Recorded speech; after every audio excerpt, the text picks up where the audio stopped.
법무부가 어제 검찰의 직접 수사 부서를 줄이는 것을 중심으로 한 직제 개편안을 발표했는데요. 검찰 중간간부급 인사를 앞두고 직제 개편 추진을 서두르고 있는 것으로 KBS 취재 결과 확인됐습니다. 취재 기자 연결해서 자세한 이야기 들어보겠습니다. 김수영 기자, 먼저 직제 개편 이야기부터 해보죠. 검찰 측 의견 수렴을 아직 안 했는데도 법무부가 행안부와 협의를 시작한 모양이에요. 네, 법무부는 어제 직제 개편안을 발표했는데요. 바로 다음 날인 오늘 검찰과장이 직접 세종시 행정안전부를 방문한 것으로 확인됐습니다. 직제 개편을 위한 대통령령 개정안이 국무회의를 통과해야 하기 때문에 이 작업을 서두르는 것으로 보입니다.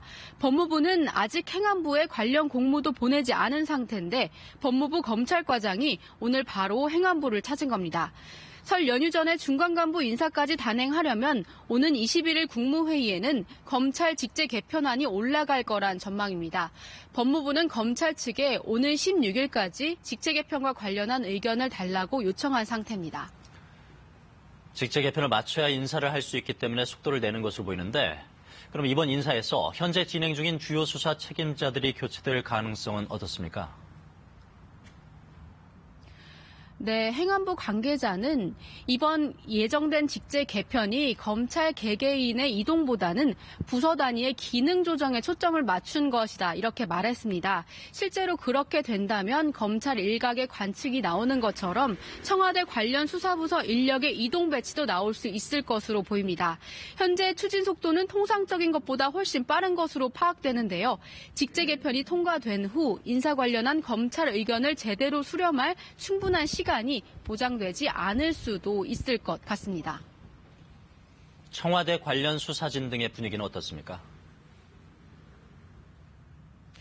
네, 시간이 없다. 그래서 더 박차를 가한다. 지금 수사진을 보면 이런 분위기입니다. 오늘 울산시장 선거 개입 의혹과 관련해 임동후 전 민주당 최고위원, 또 송철호 울산시장과 청와대 행정관을 소개시켜준 인사 등 핵심 인물들이 잇따라 검찰에 출석했습니다. 어제는 송병기 울산부시장이 나왔죠. 송철호 울산시장의 공약 수립과 관련한 청와대 압수수색에 대해서도 검찰과 청와대의 협의가 계속 진행 중입니다. 직접 수사 축소에 어제는 검경 수사권 조정안까지 통과가 됐는데 검찰 내부 반응은 어떻습니까?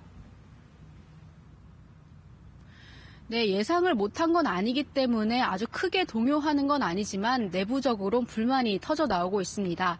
김웅 법무연구원 교수가 사표를 내면서 검찰 내부망에 글을 올렸는데요.